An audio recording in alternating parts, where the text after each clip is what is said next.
नमस्कार मेरे प्यारे साथियों, कैसे हैं आप सब। आशा करते हैं आप सब बढ़िया होंगे। तो दोस्तों, आज जो है प्रवक्ता स्क्रीनिंग जो आपकी परीक्षा होने वाली है, उसका जो खंड 1 है जिसमें कि आपसे शिक्षण अभिरुचि पूछा गया है, उसका आज सेकंड टॉपिक हम कवर करने वाले हैं, जो कि है मुदालिर आयोग यानी कि माध्यमिक शिक्षा आयोग। ठीक है, इससे पहली वाली क्लास में हमने राधा कृष्णन आयोग यानी कि विश्वविद्यालय आयोग जो है कंप्लीट पढ़ लिया था। उसमें जो जो विशेषताएं थी, क्या गुण थी, क्या दोष थे, ठीक है, उनके सुझाव क्या क्या थे, वो सारा कुछ हमने इससे पहली वाली क्लास में जो है कंप्लीट कर दिया है। अगर आपने वो अभी तक नहीं देखा है तो आप जो है दोस्तों प्लेलिस्ट में जाकर देख सकते हैं।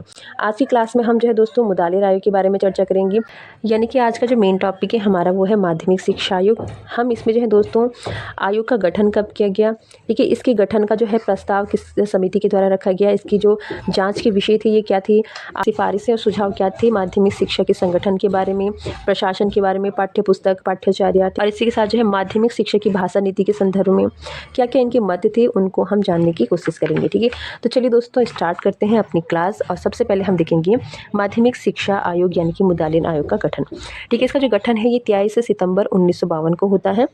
ठीक है, क्यों किया जाता है, ताकि उस समय की जो माध्यमिक शिक्षा है उसकी व्यवस्था कैसी है, उसकी संरचना की जांच करने के लिए, और उस समय जो समस्याएं आ रही थी माध्यमिक शिक्षा में उसका पता लगाकर इसके संदर्भ में जो है दोस्तों भारत सरकार को आवश्यक सुझाव देने के लिए। ठीक है, सबसे पहले ताराचंद समिति ने जो है 1951 में, ठीक है, 1951 में केंद्र सरकार के सामने माध्यमिक शिक्षा आयोग का प्रस्ताव रखा। यानी कि ताराचंद समिति ने कहा कि एक माध्यमिक शिक्षा आयोग होना चाहिए जो कि माध्यमिक स्तर की शिक्षा व्यवस्था के संदर्भ में आवश्यक सुझाव और जो है उसका सर्वे करे। ठीक है, ठीक है, तो मुदालिर आयोग की जो सिफारिश है वो करती है ताराचंद समिति। ठीक है, यानी कि ताराचंद समिति की सिफारिशों के आधार पर जो है मुदालिर आयोग यानी कि माध्यमिक शिक्षा आयोग का गठन होता है। ठीक है, और ताराचंद समिति का गठन जो है दोस्तों 1948 में होता है। ठीक है, ठीक है, तो माध्यमिक शिक्षा जो आयोग की इसके अध्यक्ष बने डॉक्टर लक्ष्मण स्वामी मुदालिर। ठीक है, ये उस समय मद्रास विश्वविद्यालय के कुलपति थे और इस आयोग ने जो है अपनी रिपोर्ट 29 अगस्त 1953 को भारत सरकार को सौंपी। ठीक है, सचिव अगर देखें तो डॉक्टर एन बासु इसके सचिव थे। ठीक है, इस आयोग का जो प्रमुख उद्देश्य था वो माध्यमिक शिक्षा का पुनर्गठन करना, माध्यमिक शिक्षा के सभी पक्षों की जांच करना और माध्यमिक शिक्षा में सुधार करने के लिए जो है दोस्तों इसका गठन किया गया। इसमें जो प्रमुख सुझाव थे वो प्रशासन से संबंधित थे, शिक्षा के उद्देश्यों से संबंधित थी, व्यावसायिक शिक्षा संगठन, ठीक है, शिक्षक शिक्षा के संदर्भ में, पाठ्यचर्या के संदर्भ में और शिक्षण प्रशिक्षण के संदर्भ में दिए गए। ठीक है, साथ ही जो है दोस्तों इन्होंने शिक्षा का जो माध्यम है ये मातृभाषा यानी कि क्षेत्रीय भाषा को माना है। ठीक है, तो ये आपका क्लियर हो चुका होगा। अब हम आगे बढ़ते हैं। भारत सरकार ने 23 सितंबर 1952 को डॉक्टर लक्ष्मण स्वामी मुदालिर की अध्यक्षता में माध्यमिक शिक्षा आयोग की स्थापना की और इन्हीं के नाम पर जो है दोस्तों इसे मुदालिर आयोग भी कहा जाता है।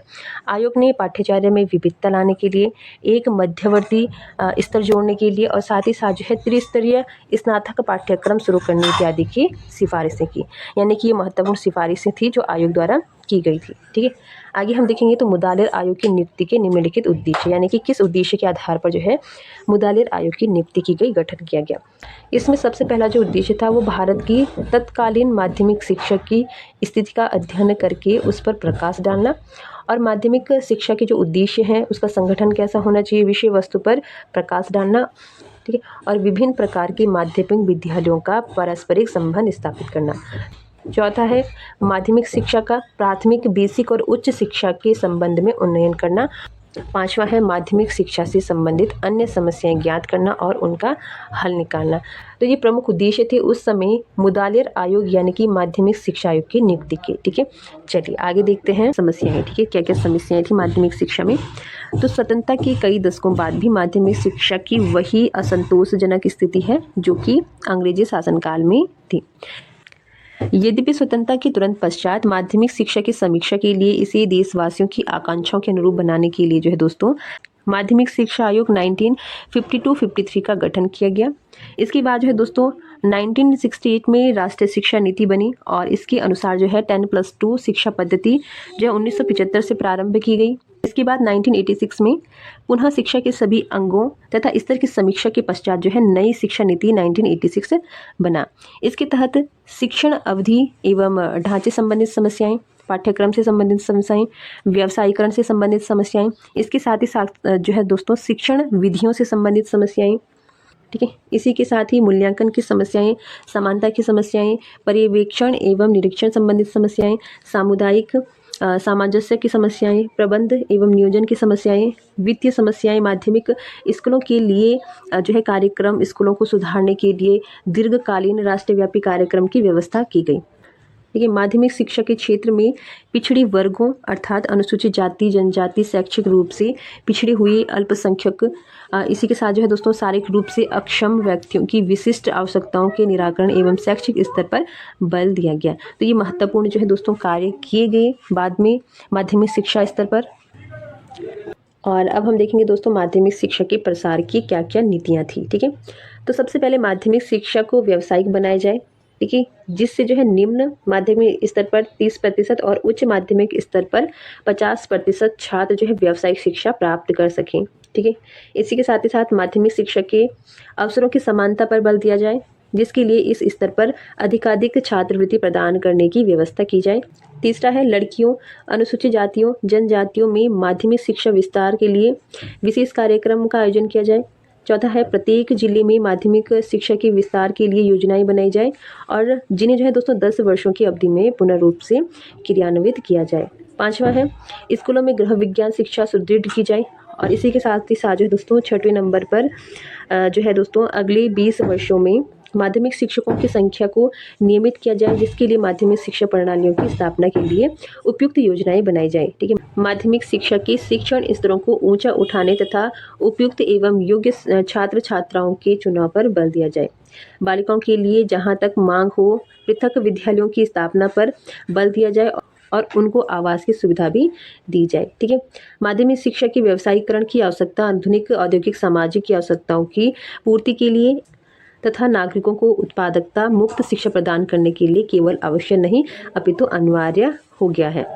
ठीक है, ठीक है, इसी के साथ ही साथ जो है दोस्तों देश में बढ़ती हुई पढ़े लिखे बेरोजगारों की संख्या घटाने की उनकी क्षमता एवं योग्यताओं का उचित उपयोग करने का केवल एक ही मार्ग है, वो है व्यवसायीकरण या फिर व्यावसायिक शिक्षा। ठीक है, माध्यमिक शिक्षा आयोग के अन्य सदस्यों में डॉक्टर के एल श्रीमाली, श्री के जे सईदीन, श्रीमती हंसा मेहता, श्री जॉन क्रास्टल और श्री कैथन रस्ट विलियम के नाम उल्लेखनीय हैं। ठीक है, अब हम देखेंगे दोस्तों मुदालियन आयोग के प्रतिवेदन यानी कि रिपोर्ट के बारे में। मुदालियन आयोग ने अपने प्रतिवेदन में तत्कालीन माध्यमिक शिक्षा के दोषों की ओर सरकार का ध्यान आकर्षित किया है। दोषों को दूर करने के लिए माध्यमिक शिक्षा को अधिक सार्थक बनाने के लिए पूरी रूपरेखा प्रस्तुत की, जिसे निम्नलिखित रूप में क्रमबद्ध किया जा सकता है, जिसमें कि पहला है तत्कालीन माध्यमिक शिक्षा के दोष। तो आयोग ने पूरे देश में विश्वविद्यालय विस्तृत सर्वेक्षण के बाद तत्कालीन माध्यमिक शिक्षा में जो है निम्नलिखित दोष बताए हैं। कौन कौन से दोष हैं इनको देख लेते हैं। तो सबसे पहले है दोस्तों, तो प्राय सभी प्रांतों में माध्यमिक शिक्षा का जो मुख्य उद्देश्य है वो विश्वविद्यालय शिक्षा में प्रवेश करना है, यानी कि जो माध्यमिक शिक्षा बच्चे क्यों ले रहे हैं, ताकि वो विश्वविद्यालय शिक्षा में प्रवेश कर सके। यह जो है छात्रों में सहयोग, अनुशासन और नेतृत्व आदि गुणों का विकास नहीं करती है। दूसरा था माध्यमिक शिक्षा का दूसरा दोष यह है कि यह संकीर्ण एवं एकांगी है, यह बच्चों का सर्वांगीण विकास नहीं करता है। तीसरा था कि स्कूलों की जो समय सारणी है वो ठीक नहीं है। चौथा था कि अंग्रेजी जो है ये पाठ्यक्रम का अनिवार्य विषय बनी हुई है और कुछ प्रांतों में यह अभी तक जो है शिक्षा का माध्यम भी है। स्कूलों में छात्रों की संख्या बहुत अधिक है, जिसके कारण शिक्षक और छात्रों की जो निकट के संबंध है वो स्थापित नहीं हो पा रहे हैं। छठवां है कि माध्यमिक स्तर पर प्रयोग की जाने वाली परीक्षा प्रणाली भी दोषपूर्ण है। इससे बच्चों की ज्ञान और कौशल का सही परख नहीं होता है, यानी कि ये कुछ दोष थे जो उस समय की शिक्षा प्रणाली में बनी हुई थी। नेक्स्ट जो बिंदु था वो था दोस्तों माध्यमिक शिक्षा के संगठन संबंधित प्रतिवेदन। ठीक है, अब उसका संगठन कैसा हो, इसके संबंध में क्या प्रतिवेदन दिया गया है। तो माध्यमिक शिक्षा जो है प्राथमिक यानी कि जूनियर बेसिक शिक्षा के बाद शुरू हो। ठीक है, अगला था कि ये जो शिक्षा है 11 से 17 आयु वर्ग के बच्चों के लिए हो और इसकी जो अवधि है ये 7 वर्ष की हो। तीसरा था कि जो ये माध्यमिक शिक्षा है ये 2 भागों में विभाजित हो।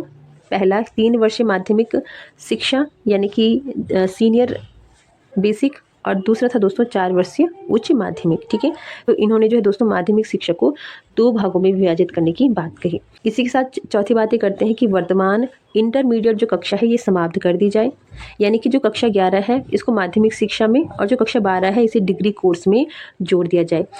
तो इसमें जो है दोस्तों माध्यमिक शिक्षा जो है ये 11 तक होगी और जो डिग्री कोर्स है ये 3 वर्ष का होगा। ठीक है, तो इस प्रकार का जो है ये पैटर्न बता रहे हैं कि किस प्रकार से जो है दोस्तों माध्यमिक शिक्षा का संगठन किया जाना चाहिए। ठीक है, पांचवा है दोस्तों कि विश्वविद्यालय में जिन पाठ्यक्रमों जैसे कि कृषि, इंजीनियरिंग और मेडिकल आदि में न्यूनतम प्रवेश जो है वो इंटरमीडिएट रखी जाए और इनमें प्रवेश के लिए उच्चतर माध्यमिक के बाद जो है दोस्तों 1 वर्ष का पूर्व व्यवहारिक पाठ्यक्रम शुरू किया जाए।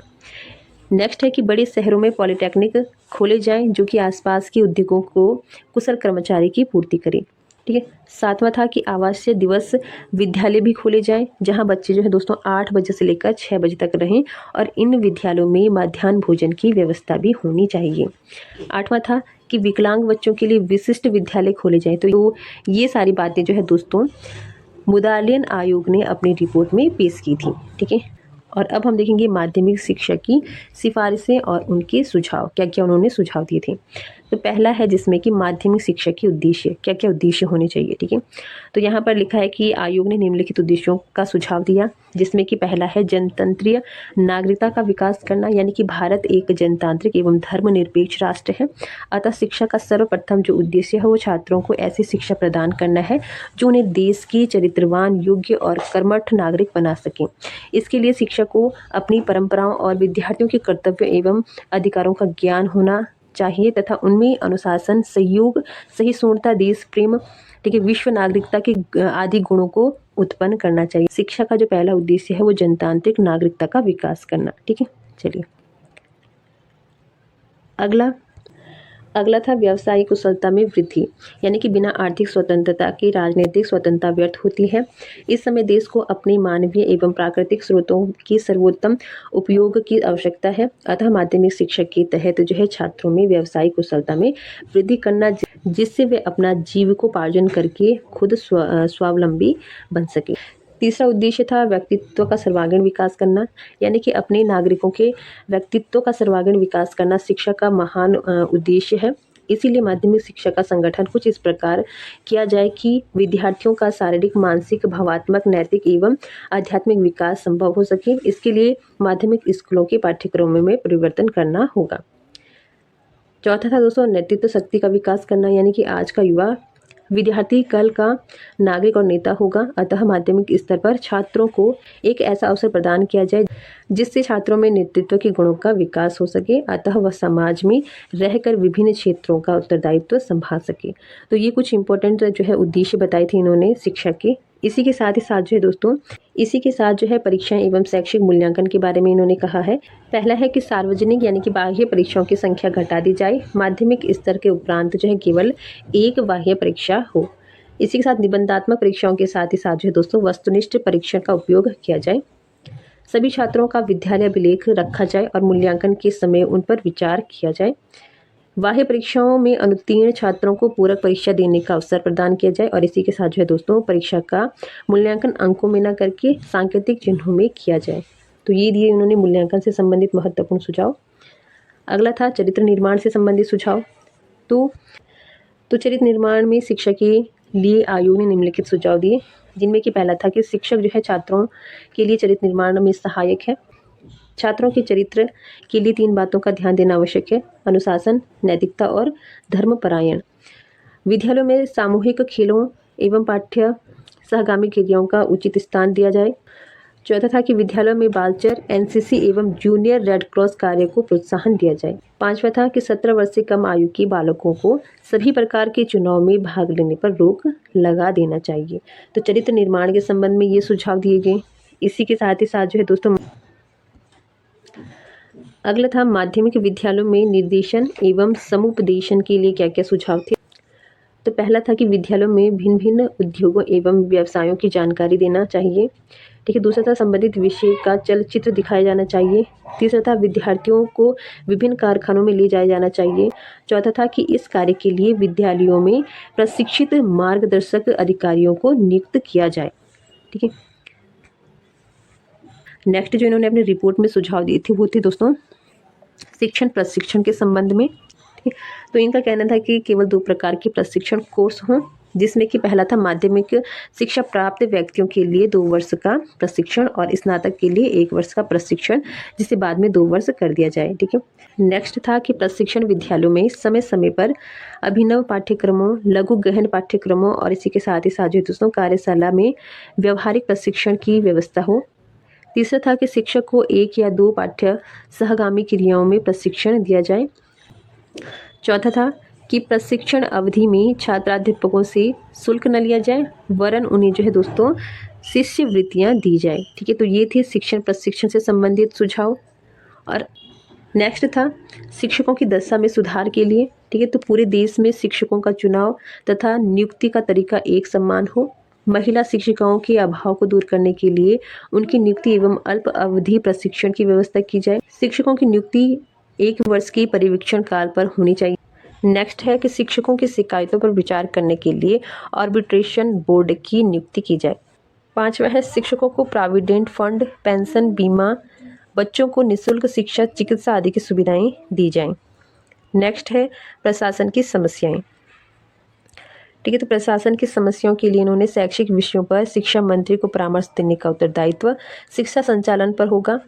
ठीक है, केंद्र के समान राज्यों में भी शिक्षा सलाहकार बोर्ड स्थापित किए जाएं। ठीक है, तीसरा था कि केंद्र और राज्य में एक समन्वय समिति हो जो कि शैक्षिक सुधार के उपाय पर विचार करें। चौथा था कि प्रत्येक राज्य में माध्यमिक शिक्षा बोर्ड होना चाहिए जिसका अध्यक्ष ही उसका संचालन हो। ठीक है, तो प्रशासन की समस्याओं के लिए इन्होंने ये सुझाव दिए। ठीक है, और निरीक्षण के लिए विद्यालयों का निरीक्षण करने के लिए जो है निरीक्षण मंडल बनाए जाएं जिसमें अनुभवी शिक्षक, प्रधानाचार्य एवं प्रशिक्षण विद्यालयों के शिक्षक हो। ठीक है, नेक्स्ट है मान्यता। ठीक है, नेक्स्ट है मान्यता, यानी कि विद्यालयों को मान्यता तभी दी जाए जब वे मान्यता संबंधित सभी शर्तों को पूरा कर दे। और मान्यता प्राप्त विद्यालयों का संचालन सरकार द्वारा स्वीकृत प्रबंधकारिणी समिति करें। नेक्स्ट है कार्य दिवस। तो इसके संदर्भ में मुदालिन आयोग का कहना था कि माध्यमिक विद्यालयों में एक सत्र में जो है दोस्तों कम से कम 200 कार्य दिवस हों। छुट्टियों की संख्या कम कर दी जानी चाहिए और इसी के साथ प्रत्येक सप्ताह अध्यापन घंटों की संख्या कम से कम 35 होनी चाहिए। नेक्स्ट है वित्त व्यवस्था। ठीक है, तो केंद्र सरकार राज्य सरकारों को शैक्षिक विकास के लिए अधिक आर्थिक सहायता दे। इसी के साथ विद्यालयों को दिया जाने वाला दान आयकर से मुक्त हो। तीसरा था कि माध्यमिक स्तर पर प्राविधिक शिक्षा के लिए उद्योगों पर कर लगाया जाए। चौथा था कि विद्यालयों द्वारा खरीदी जाने वाली वस्तुओं पर चुंगी नहीं लेनी चाहिए। तो वित्तीय संबंधित व्यवस्था के लिए जो है ये सुझाव आयोग द्वारा दिए गए। ठीक है, अब हम आयोग का मूल्यांकन करते हैं दोस्तों। तो माध्यमिक शिक्षा आयोग ने माध्यमिक शिक्षा सुधार के लिए ठोस एवं व्यवहारिक सुझाव दिए जिनकी कुछ प्रमुख विशेषताएं एवं दोष निम्नलिखित हैं। पहले हम बात करेंगे विशेषताओं की। तो आयोग की जो सिफारिशें हैं वो देश की वर्तमान परिस्थिति और आवश्यकताओं के अनुकूल लगती है। आयोग ने माध्यमिक स्तर पर मातृभाषा एवं क्षेत्रीय भाषा को शिक्षा का माध्यम बनाने का सुझाव दिया। इससे भाषा को विकसित होने का अवसर मिलेगा। ठीक है, तीसरा था कि आयोग ने शिक्षा पद्धति के सुधार हेतु शैक्षिक क्रियाशीलता को प्रमुख स्थान दिया है। चौथा, पाठ्यक्रम की विभिन्नताओं का सुझाव छात्रों के लिए उपयोगी एवं व्यवहारिक है। 5वां है कि ग्रामीण विद्यालयों में कृषि शिक्षा को अनिवार्य बनाने का सुझाव। ठीक है, इस कृषि प्रधान देश के लिए उपयोगी सिद्ध होगा। छठा था कि आयोग ने पहली बार माध्यमिक शिक्षा के उद्देश्यों का निर्धारित कर देश के नवयुगों का पथ प्रदर्शन किया। ठीक है, 7वां था कि शिक्षा के मार्गदर्शन तथा निर्देशन का सुझाव वास्तव में अद्वितीय है। 8वां है कि अध्यापकों को समाज में सम्मान दिलाने हेतु वेतन में सुधार तथा अन्य सुविधाएं प्रदान करने में महत्वपूर्ण सुझाव दिए गए। इसी के साथ जो है दोस्तों 9वां है छात्रों के शारीरिक विकास तथा स्वास्थ्य की रक्षा के लिए आयोग के सुझाव बहुत ही उपयोगी हैं। 10वां है बहुउद्देशीय विद्यालयों की स्थापना का सुझाव शिक्षा को व्यावहारिक रूप प्रदान करेगा। तो ये थे दोस्तों महत्वपूर्ण विशेषताएं आयोग की। इसी के साथ क्या कुछ दोष रहे हैं इस आयोग के उसे भी देख लेते हैं। पहला था कि आयोग ने बहुत सारे सुझावों को दोहराया है जिसकी चर्चा सार्जेंट रिपोर्ट में की गई है। नेक्स्ट है आयोग ने महिला शिक्षा के विस्तार के लिए रचनात्मक सुझाव नहीं दिए हैं। तीसरा है कि आयोग ने प्रत्येक छात्र को 3 भाषाओं का अध्ययन आवश्यक बताया है तथा कई अन्य अनिवार्य एवं वैकल्पिक विषय लेने का सुझाव देकर पाठ्यक्रम को बोझिल बना दिया। चौथा है कि आयोग का इंटरमीडिएट कक्षाएं समाप्त करने का सुझाव उपयुक्त नहीं था। चौथा, व्यक्तिगत विद्यालयों की प्रबंधन समितियों के विषय में आयोग ने कोई सिफारिश नहीं की। छठा, आयोग ने अध्यापकों की आर्थिक दशा सुधारने के लिए नवीन वेतनमानों की चर्चा नहीं की। ठीक है, तो ये कुछ दोष थे आयोग के। इसी के साथ निष्कर्ष क्या निकलता है, तो केंद्र सरकार ने आयोग की अधिकांश सिफारिशों को स्वीकार कर लिया और उनके क्रियान्वयन की प्रक्रिया प्रारंभ कर दी जिनका जो संक्षिप्त विवरण निम्नलिखित है। पहला था कि सामान्य माध्यमिक स्कूलों को बहुउद्देशीय स्कूलों का स्वरूप प्रदान करना। दूसरा था तकनीकी शिक्षक के लिए प्राविधिक विद्यालयों की स्थापना करना। तीसरा था अध्यापक प्रशिक्षण की व्यवस्था। चौथा था विज्ञान आदि विषयों के अध्यापन में सुधार। इसी के साथ पांचवा कृषि शिक्षा के विकास के लिए समितियों की स्थापना। छठा माध्यमिक स्तर पर 3 भाषाओं का अध्ययन। और सातवां था अखिल भारतीय माध्यमिक शिक्षा परिषद की स्थापना। ठीक है, तो अभी हमने जो है दोस्तों मुदालियर आयोग यानी कि माध्यमिक शिक्षा आयोग कंप्लीट कर दिया है। नेक्स्ट क्लास में जो है दोस्तों हम कोठारी आयोग पर चर्चा करेंगे। ठीक है, और एक बच्चे की रिक्वेस्ट थी कि ई गवर्नेंस जो है दोस्तों इस पुस्तक से आपको पढ़ाई जाए, तो कोठारी आयोग के बाद जो है दोस्तों हम ई गवर्नेंस जो आपका एक टॉपिक है उसको कवर करेंगे। ठीक है, तो आज के लिए इतना ही। क्लास आपको कैसे लगे कमेंट बॉक्स में ज़रूर बताएं। ठीक है, और अगर क्लास अच्छी लगे तो लाइक शेयर कर दें, चैनल पर नए तो चैनल को सब्सक्राइब कर दें। मिलते हैं दोस्तों नेक्स्ट क्लास में, तब तक के लिए धन्यवाद।